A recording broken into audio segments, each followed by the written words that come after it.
Hello, hello. Hi. So, welcome to the Educator Spotlight, where our partnership is built on empowering minds, inspiring futures, and supporting educators today. And we are highlighting and paving the way for difference makers. Thanks. So, we have with us today Miss Tamara Gipson, and so glad to have you on our podcast today, Tamara. Thank you. It's a Welcome. delight to be present with you today. Okay, great. And so we're going to start off our segment by talking about 4 words that scare a teacher. So we shared a little earlier on one of our other podcasts some of the ones that were shared with us on other platforms, and so we just would like to know what your 4 words that you can share with us that may scare a teacher.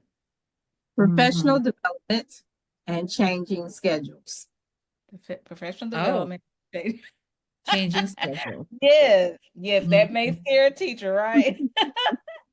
Well, thank you for sharing this. Did you want to elaborate on that, or did you want to just let us know why you Sure. think that would scare?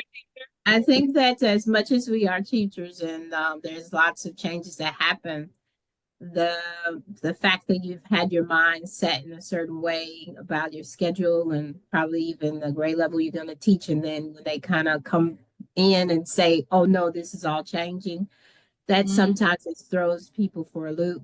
And professional development, I provide it. I love it as a consultant, but sometimes it does not come to do what exactly it's supposed to do. Yes, ma'am. So tell us a little bit about your business. I am a CEO of TT Innovative Solutions. I have the pleasure of running a small business that helps ACP educators pass the state teacher exam. Hmm. Mm. And also have had the opportunity as a small business owner coming from a teacher background to be able to help Mhm. people who are trying to become small business owners. Mhm. No matter where we end up, we still end Mhm. up using those teacher preferences that we've learned. And Mhm. so those are the things that I've had the opportunity to do. And outside of anything I'll probably talk about today, I also have a commercial cleaning business. Oh, Mm. okay. Well, thank you for sharing that with us. And so you did tell us about where about your business. So can you tell us a little bit about your story, like what got you to helping teachers Mhm. in this way? Well, I Okay. always like to start by saying that I'm a believer, a mother, a grandmother of 3 lovely ones, a teacher, Oh, author, Mhm. consultant, and now, as I said before, a serial entrepreneur. And how did I get here? It's uh-huh. not a fast track. My journey Mhm. really started as a physical education teacher in DeKalb, Illinois, a small town outside of Chicago that is the home of Northern Illinois University, where is my alma mater. Mhm. And there was a lot of transitions from Illinois to arriving here at Texas, where I've had the opportunity to continue on as a PE coach. Said Mhm. then moved into the classroom as a second and third grade teacher. I've had the experience of being on an F campus and then leading it to a well graded campus. Mhm. And my last position before RTI was as a digital learning specialist for 6 campuses prior to making Mhm. this move. Okay. Mhm. Well, great story. So so how long were you in the teaching profession, and did you do it on the side first, the one that you're doing right now, while full-time teaching, or did you retire and then moved on to, a new kind of life with a small Well, business? I'm gonna actually say I never really left teaching in that manner, but I am going to say that I didn't do this. What I'm doing now was actually Mhm. like wasn't even a side business because it was more like, oh, go find Gibson, she'll help you pass the test. Oh, And so, wow. it really was that, and that is not even the model that I had thought that I would be doing. I really thought it would Mhm. be all Mhm. technology based because of my background, Mhm. but it just continued to be something that people trusted me to be able to do and to help them and assist them with. And so Mhm. I took that opportunity to build it into a Mm. business idea and concept. I was an educator for 23 years before I stepped out fully to be in the Oh, yeah. entrepreneur space. Mhm. That's about how long I was in the district as well, 23 and a half years. So, Mhm. and Tamara and I got a chance to meet one another at doing a actual pitch competition, I believe is where we met with True Fund Mhm. Financial Services. They were helping us entrepreneurs with just things with small businesses, and I got the Mhm. pleasure to meet her there. Found out her background was the fact that she had been an educator, and we connected that way. We did, Mhm. and I'm grateful for it. Been able to, and as I talked about, being a small business owner and coming from that background, you have others that we don't have that transition. And so I also have the pleasure of leading a group that's called CEO Pivot, where we're helping people to pivot to success, no matter if you are thinking about being an entrepreneur or if you are a full-fledged entrepreneur, small business owner, and you're all right.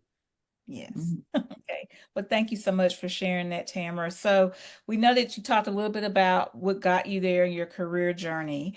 And so can you tell us a little bit about what your why is? Mm.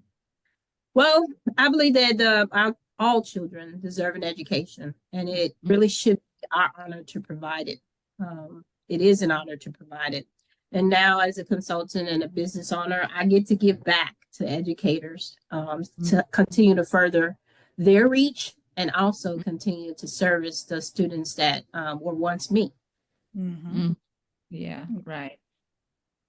So you have like an office or like a classroom like office where those people who wanted to pass, they will gonna go to you and meet with you? Is it like during the day or after? Like how does that work? I did have an office space. I've since let it released it because what I've learned over Mhm. those 2 years of having it is I actually have to come to them. It is well, we all know those of us who are educators. I Mhm. have been in that space that it's a time crunch. It's Mhm. Right. you have a goal or desire to fulfill your certification, but then you're also on the job working. So it's Mhm. hard to find that time. And what I've found to be the best is to come to them. So I Mm-hmm. arrive on their campus or I arrive somewhere near their campus. We'll do Mhm. the library most of the time. We'll do a college campus that has an open commons area or their campus, depending on their principal or the staff allowance. And I can come in and be diligent in utilizing that 50 minutes very well and giving them the assignment that they need to do to Mhm. continue for the rest of the week as then coming back the next time. Okay.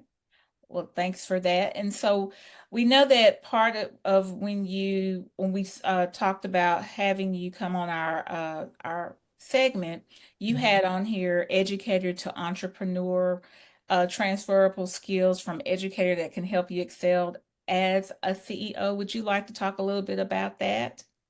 Oh, sure, my Mhm.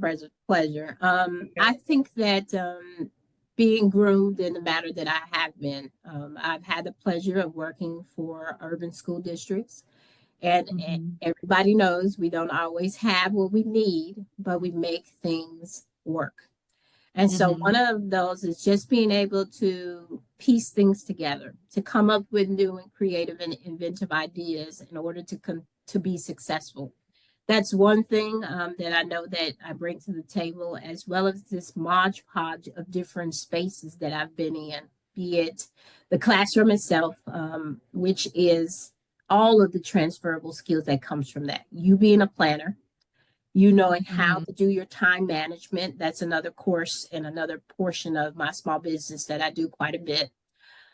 Being able to make, I hate to say it, but uh, I can't, now the term leaves me, but being able to make bricks out of straw or, Okay. that kind of thing.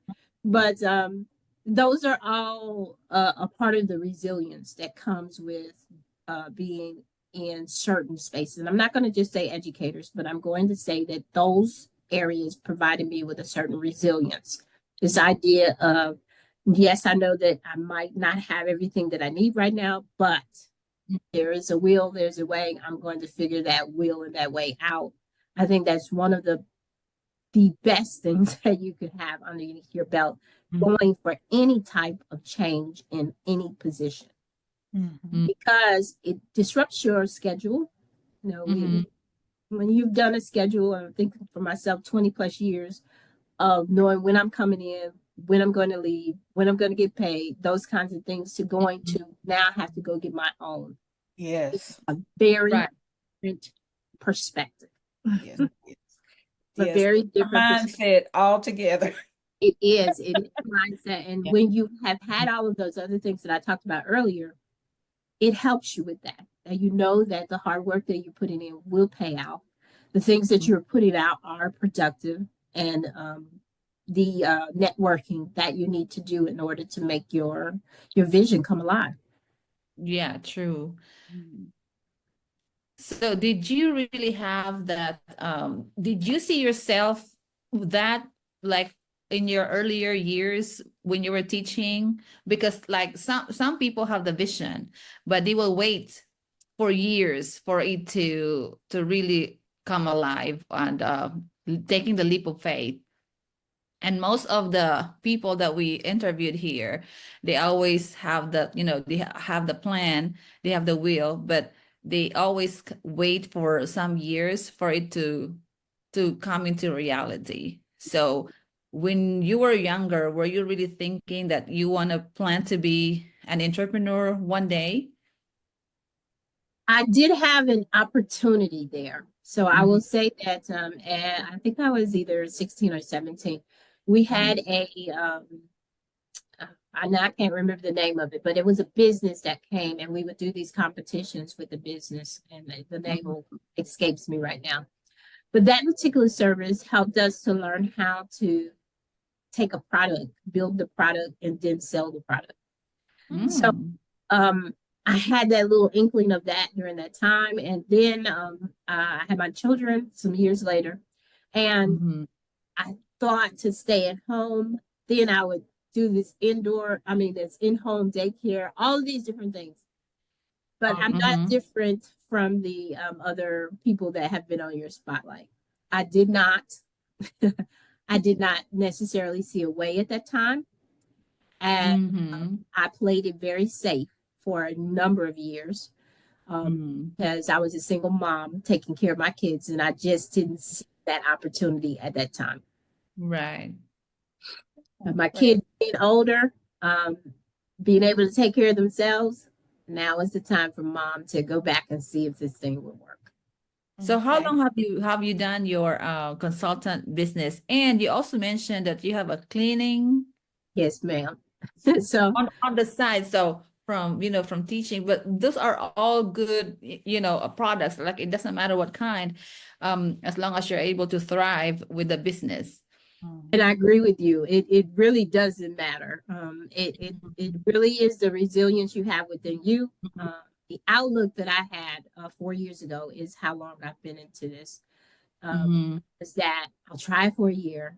If it doesn't work out, then I've always got my degree and I've always got the opportunities. You don't leave home and burn the bridges. You make sure that you're capable of doing things and coming back. But truly, once you get out and begin to explore, you figure out how to take care of yourself. And you figure that if you stay in it long enough, you figure out how to take care of yourself and how to thrive, as you said, Dr. P. I think that that was the measure for me. The commercial cleaning business came 2 years later. And so that has been 2 years now. And I've had the training for 4 years. Those again, no, that's not how I started out either. But I did make a conscious effort that I would step out on faith and see how this thing would go, and let it make a decision for me. And I'm glad that I did. Wow, very insightful, and thank you for sharing that. So as you have worked to build your business, we know how important, whether you people are still teaching in the classroom or they are deciding to step out and be an entrepreneur. We know that we still have to take care of ourselves. Yes. So, what do you find is how do you best give yourself self-care that helps you promote health and wellness while you're trying to build this business? I think that you have to draw boundaries and stick to them. And sometimes people might think boundaries is a bad thing, but we have boundaries for all kinds of things. We have boundaries with our door. You open the door, you have a threshold. You close the door, So there's a way to think of boundaries to protect your mental space. Self-care has become quite a lucrative thing lately. I'll say it that way. Yes. Yeah, I And agree. something that people have, as an educator, I ignore it quite a bit. And so uh, I made a point toward the latter part of my career when I was servicing the 6 campuses that I would just simply, this would be my yes, and this would be my no. Simply to protect my own peace, and also to know that in order to service people properly, I have to rest too. Right. Yeah. And I have to have what I need in order to fill someone else's cup. I learned over the my lifetime that I am a public servant, regardless of what I choose to do. I still love to serve the public. That requires me to give to a certain extent, but I also need Mhm. to receive. So you are the one that knows how you feel. You are the Mhm. one that True. knows what's going on in your mind. And I think that we need to not minimalize that, not make it small, and not always be, oh, I'm a team player. Yes, I am. Mhm. Every team takes a break. They Yeah. Right. have innings, they have intermissions, they have Mhm. things of that nature, and we have to do the same with ourselves. I'm so glad to hear you say that. It's hopefully all you educators that are listening out there. We keep stressing you need to take care of yourself. You cannot take care of your family. You cannot do your job well if you're not taking care of yourself. So thank you for sharing that with us. Yeah. Mhm. And I think one of the, I would say, perks, one of the benefits of being your own boss is you can take time to yourself anytime. So you know your schedule, you know the flexibility of Mhm. how loaded you will be for the week or for a day. And you have the time of when to do self-care, when to do mental health break, when to do those breaks in between. So that's the other good side of having being the boss. This is true. You also have to be mindful of being the boss. Doesn't mean that I have a so-called defined schedule Mhm. as well. So, Correct. even in that space, there's some, what I say, overuse or not doing so well and taking care of yourself. So, just being careful that you listen to yourself, your heart, your body, as you follow Mhm. your dreams, getting the support that you need. Mhm. Very So do you start early? Do you go home late? Like how does it look like on you? For my schedule, I start early, and the reason I start early is because for 20 something years, I started early. Correct. Body I clock. tried all I could to lay in the bed for a certain time. That doesn't work for Oh. me, and Mm. I'm okay with that. I am an early riser, so I get things done during the time frame of the day, and I rest in the evenings. With the commercial cleaning, it's actually when the evenings begin. I mean, your day, Mhm. Right, right. everything is not full, so you have to be balanced. So how do you find balance? Those are inner questions that you have to ask for yourself. For me, the balance is always being able to know not when I've reached that point, but when it's time to take a moment to sit back, have a quiet time for myself, short vacation, read a book. All of these things were not things that I could do at the time as an educator. It just seemed like I couldn't do it. Too many things on the plate. Mhm. Um, but again, as educators, it is necessary for us to pull some things off the plate so you can do the things that you really like to do. Mhm. That is so true. Well, we want to ask, if there was a piece of advice that you would give a fellow educator, what would that piece of advice be? I kind of alluded to it earlier, and that is really to listen to your heart. Um, really, the Listen to your network of heart. people around you Uh-huh. that you've built, lean on them for support. We often are always, oh, I'm gonna be the strong whatever. I am strong, I know that, but I know when I need to be able to lean my shoulder on my fellow man, fellow Mhm. woman friend, and we need to be able to do that. So my biggest advice is to listen to your heart, really listen to it. Yes, ma'am. And you also shared with us that you said grow your weakness and utilize your strengths. That's a great Yes, advice as well. you growing your. And so when I first entered in third grade, won't take too long for that, but when I first entered the third grade, it was not writing. Writing was not my thing. Mhm. And I knew that. So instead of covering it up per se, I used that one of those two words that I said were scary words, professional development. But when professional development is your own professional development, I think is different than when certain things are being forced on you. And so for me, I would then pinpoint, and I still do this as a small business owner, pinpoint my weakness, whatever that weakness is, not run from it, but go head first into it, getting Mhm. the support that I needed for it.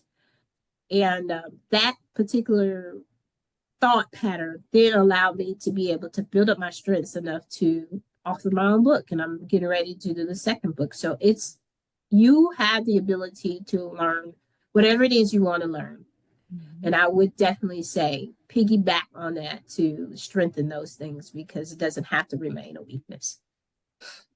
Yes, great. Right. And that's what we always observe with children nowadays, that if they stumble, if they get stuck with one challenge, they just get stuck in there.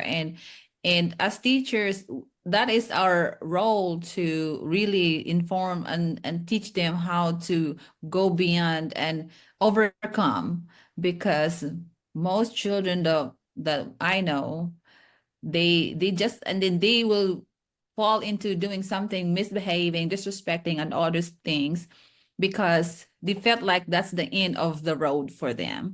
And you in your third grade, so we really hope that children would learn how to, there's a term that I could not think right now, but it's really nice for children to really learn how to overcome, um especially like just simple math. They felt like, oh, I cannot do this, and because I don't know how Yeah. to do it, I'll stop right there and I will do other things that will distract or some other things. So as teachers, we also have to teach that kind of practicality to our students. Yeah. Yes. Yes. You have to, I'm thinking of productive struggle whenever I hear you saying that, because sometimes we, back to that growth mindset, if we limit what we think kids can do, they won't try. And if we give them the answers all the time, they're not going to try. So you want to kind of give them that productive struggle in order to challenge them. And I can even see that in teachers' cases as well. Tamara, when you mentioned about professional development, it does need to be tailored. I'm not going to say that everyone doesn't still get a professional development that may need to be tailored to the school, of course, but it is very important that it's tailored to the teachers at time, because you're going to be able to grow more when it's something that is related to what you're trying to strengthen yourself in. And your growth will be directly tied to their growth because then Exactly. you how to come in and tackle whatever it is that you're being faced with. You know, if I would have stayed where I'm never going to do any improvement to my writing skills, who knows if my kids would have been able to do some of the things that we were ever doing in the classroom together. Mhm. Very much so. So, I don't know if you can remember, I know it's been a while that you've taught, but is there something that you could think about, even if it wasn't necessarily in the classroom, but even maybe in another job, that might have been maybe one of the craziest things that may have happened to you as an educator? It has been some time since I've been full time into a classroom. I do have the privilege, though, over the summer to be a part of the STEM programs. So I go Hmm. back in and I've taught this last summer the Verizon Interactive program with 6th through 8th graders. So I deem that necessary to keep going to do those kinds of things because my love for teaching hasn't changed. Mhm. But I'm going to go back to something a long time ago. Actually, when I was teaching 2nd and 3rd grade, I would I would bring my reading groups back to the table for their small group instruction. And I had kids that absolutely hated coming back, would be slow to gather the items that they were supposed to bring. But this morning, they had beat everybody to the table, had all of their supplies. I commented on how proud I was and that they were so eager and ready to read. And we had started the lesson. I don't really remember the question that I asked, but their Mhm. response was, "No, I learned to read when I'm grown." And I was like, "What?" In sheer shock. You come here prepared, ready, already to go. I'm Mhm. thinking, "Oh, this is great." And then I was like, "What do I say to this?" Thankfully, they did make some improvements, but I know that even as we said before, your mindset is Mhm. how you were rocking and the growth that could have happened for that particular student. Right. Definitely thwarted by their absolute hate to come to that back table. Well, like you say, you never know what's going to come out of their mouths, and some days Never, it's ever. very hilarious, and you could just have to say, "Oh, well, how do I respond to that?" And you're right about that. Yes, I was floored that day. I was like, wow. Yeah. So, so Dr. P. Yeah. So, that was like 20 some years ago, and the planning time that you had before and the planning time the teacher gets nowadays are way different. So, if there was one thing that you remembered, what you did the most during your planning time when you were an educator, what was that? Excuse me. I was mainly busy, like the busy work, busy phone call, busy this, busy that. And toward the latter part of my career, before I stepped out of the classroom into the response to intervention space, I started turning my light off and just rest. Hmm. Because as I said before, I started to notice that we're really amped up all day long. And this is the True. time Mm-hmm. that you could really reset for just a few moments within the day. And so if there was no art meeting that I had to run to and there was not another meeting that I had to join, I would simply turn my lights off and take a moment to rest. I'm not saying sleep or anything of that Right. nature. I'm just saying, yeah, I'm gonna be quiet for a minute and I'm gonna enjoy this quiet moment during the day. But before that, it was a hustle and bustle to get to the copy machine before Mhm. everybody else, to the phone, Yep. To the Mhm. bathroom. right, to the restroom, right. Oh. I make a joke most of the time, and I know probably it's not that funny, but it is the truth. If we would do some sort of study on teachers and our bladders, my goodness. So Yeah, that's very much true. Sometimes I think about, I'm like, once I stepped out the classroom and it was like that, it was like, I can go to the bathroom when I need to go. I don't have to ask somebody to wait or watch my class or mhm, just hope that I can wait. But that is a very important part of teaching day. So it we is. know that as Yeah. teachers. And So it really needs to be coveted. Right now, I think that for myself, I was the designated inclusion classroom and ESL. And Hmm. so it felt like I never had a conference. So I implore those that have that same kind of schedule as myself, Hmm. and you make it a point to get the that downtime, that quiet time that you need. mhm. Right. Because I think it started this year that it became a bill that teachers should not be disturbed during their planning time, Oh, except well, that's if, awesome. Mhm. Except if it's a mandated training like the PD or like a PLC, IPMs, instructional leadership team meetings. But other than those days that are not required, teachers should have their full planning time. And if they are pulled out, they are compensated. That's the new, yes. So Okay. yeah. So that's something new that we It's, have. forced. Yeah, that's something new that it affects the way we do meetings, because sometimes we use way years ago, we used planning time for parent meetings, parent conferences, or teacher meetings, great, all those other things. But it started this year. It's a law here in, I'm not sure in Texas, but it's a law, it's a bill here in Louisiana that teachers, because of the union is really pushing it through and the herd. So yeah, teachers are covered with Well, that. I And hope if it makes its way to Texas because I, unfortunately, as I said, I go to campuses and I see that they're still being pulled on in that manner. That's awesome, though. The precedence of protecting that time because it is right. needed.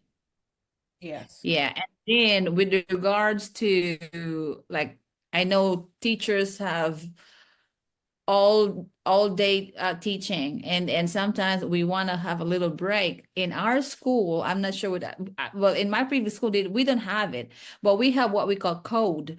We have what we call code 3, and so if we want to code 3, that means a break. So I might have a little time to go to the bathroom or use the restroom or use like real 5-minute break time for me, and then security will come, stand at your door and look at your class. So that's something that we have done in our school, but I'm not sure with other schools.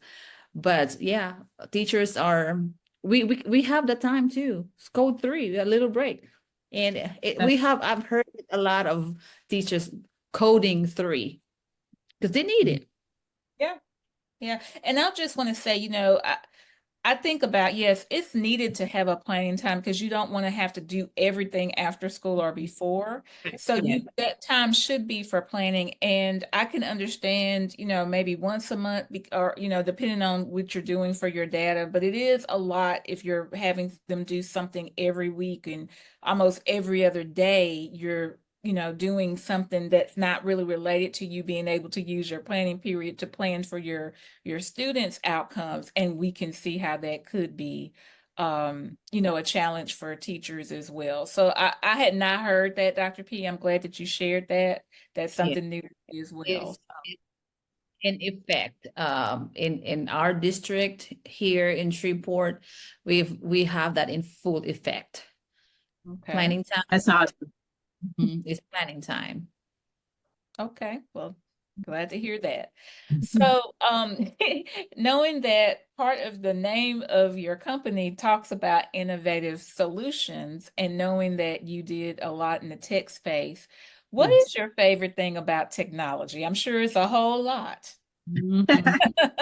It is when it works. That's true. Uh, Okay, let me ask this one thing. How tech savvy are you? I'm very tech savvy. I had Good, the that's good. opportunity, as I said before, to service 6 campuses. So not only did I train teachers on how to use the software that was in their classroom, but Mhm. I was Google certified. I had lots of Microsoft information on my hands. I was getting ready before I left to get Apple Certified. Uh-huh. certified to pursue that. I think that technology brings to our world and our classroom experiences simplification. So things to be simplified. Mhm. If used properly, it can take something that might take a long time, things like analyzing data and gathering, to be like one click of our finger. Yeah. And to be able to Mhm. then take that brain power that I would be using to try to analyze in order to make it now be able to be incorporated. So a few clicks of the button, you're ready to just teach. But Yeah. again, it can become a crutch though too for some. Um, but I'm going to say for me in technology, it started in that same third grade classroom. I knew that there were lots of needs, and I Mhm. couldn't fill them all. So I would scour through the various software that we had, and I would make that software work to the best of my ability with my kids. And then, I began to be kind of sort of the one to go to talk to about technology things before I went after the position that I did. Okay. Well, thank you for sharing that. Dr. P. Yeah, so well, you still have like you're a consultant and your presenters, so you have audiences. So what's your favorite thing about when you're presenting something and when you're showing something?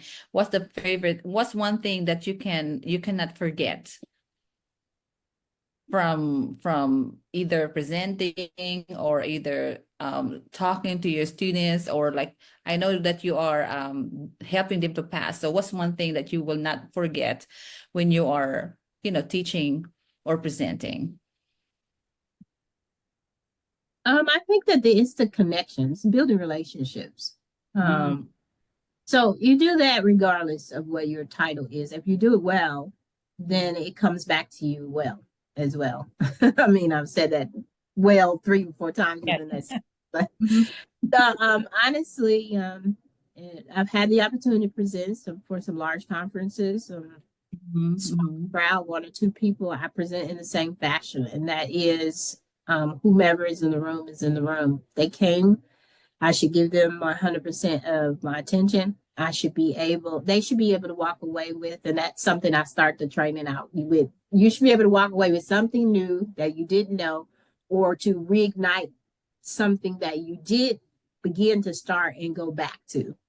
And I'm Mhm. not sure if I answered your question quite the way you presented it, but I believe that the personal ability of it all, my personal character, my thoughts, all of that should be included within whatever presentation, whatever technology tool, whatever that is, it should be.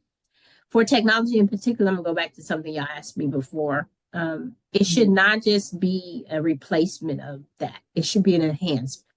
You're right. So Mhm. whatever I decide to pick, it should be an enhancement to whatever the objective of the goal is, and they should fit hand in hand. Um, my tech tool, my tech item should not lead the conversation. It should be an enhancement to it. Mhm. Another That's great, right. yes, love that.